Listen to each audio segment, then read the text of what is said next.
মাগরিবের নামাজের পরে হাসবুনাল্লাহু নি'মাল ওয়াকিল এই দোয়াটা যদি 33 বার করে পাঠ করতে পারে, আল্লাহ পাক নগদে তাকে 4টা পুরস্কার দান করে দেয়। যেরকম সুবহানাল্লাহ।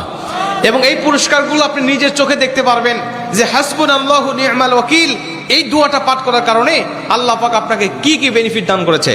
1 নম্বরে আল্লাহ পাক আপনার দুশ্চিন্তা, আপনার টেনশন আল্লাহ পাক দূর করে দিবে। আপনি যত বড় দুশ্চিন্তায় থাকেন না কেন, আপনার টেনশন আপনাকে একদম শেষ করে দিচ্ছে। আপনি যদি হাসবুনাল্লাহু নি'মাল ওয়াকিল মানে আল্লাহ আমার জন্য যথেষ্ট, আল্লাহ আমার জন্য অভিভাবক হিসেবে যথেষ্ট, আপনি যদি দোয়া করতে পারেন, আল্লাহ পাক বলেন যে আমি আল্লাহ পাক তার টেনশন, তার দুশ্চিন্তা একেবারে দূর করে দেই। এটা হলো প্রথম নম্বর বেনিফিট। দ্বিতীয় নম্বর বেনিফিট হলো যে এই দোয়াটা যদি কোনো ব্যক্তি নিয়মিত পাঠ করতে পারে, রাসূল সাল্লাল্লাহু আলাইহি ওয়াসাল্লাম বলেন যে আল্লাহ রাব্বুল আলামিন তার বিপদ আপদ বালা মুসিবত আল্লাহ পাক দূর করে দেয়। এটা আল্লাহ পাক নিজেই তার জন্য সাহায্যকারী হয়ে যায়। বিপদ আপদ বালা মুসিবত তার সামনে আর কিচ্ছু রাখে না। আপনি যত হাসবুনাল্লাহু নি'মাল ওয়াকিল পাঠ করবেন, তত আল্লাহ পাক আপনার সামনে থেকে বিপদ বালা মুসিবত দূর করে দিবে। এটা হলো 2 নম্বর।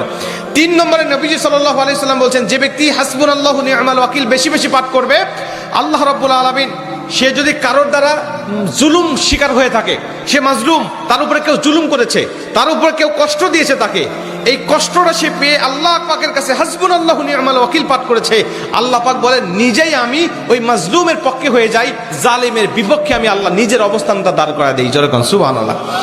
ভাই, আল্লাহ যদি আপনার পক্ষে দাঁড়ায় যায়, আপনার আর কিছু লাগে? আল্লাহ যদি আপনার জন্য সাহায্যকারী হয়ে যায়, আর কিছু লাগে? আপনাকে কোন জালিম আপনার উপর জুলুম করছে, আপনি হয়তো বা সেই জালিমের কাছে আপনি কিচ্ছু না, একেবারে তুচ্ছ, কিন্তু আল্লাহ তো তার থেকে অনেক বেশি শক্তিশালী। আল্লাহ পাক বলে যে আমি তখন ওই মাজলুমের পক্ষে দাঁড়া যাই, ওই জালিমের বিপক্ষে দাঁড়া যাই, আমি আল্লাহ আমার নিজের মতো করে আমি তখন বিচারটা শুরু করে দেই। যেরকম সুবহানাল্লাহ।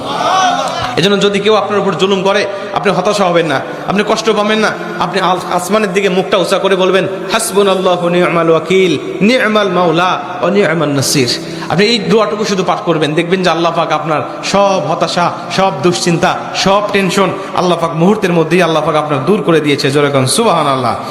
এবং 4 নম্বরে রাসূল সাল্লাল্লাহু আলাইহি ওয়াসাল্লাম বলছেন যে তাকে আল্লাহ পাক দুনিয়া এবং আখিরাতের কল্যাণগুলো আল্লাহ পাক তাকে দান করে দেয়।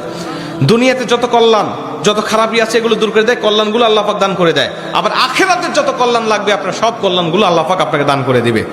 আল্লাহ পাক আমাদের সবাইকে এই 4টি ফজিলতগুলো পাওয়ার আশায় হলেও আল্লাহ পাক আমাদের সবাইকে এই হাসবুনাল্লাহু নি'মাল ওয়াকিল এটা মাগরিবের পরে 33 বার, অনেক মুহাদ্দিস বলছেন ফজরের পরে 33 বার, যদি কোনো ব্যক্তি 11 বার পড়তে চায় সমস্যা নেই, কিন্তু 33 বার পড়তে পারলে সবচেয়ে ভালো ফলাফল পাওয়া যায়।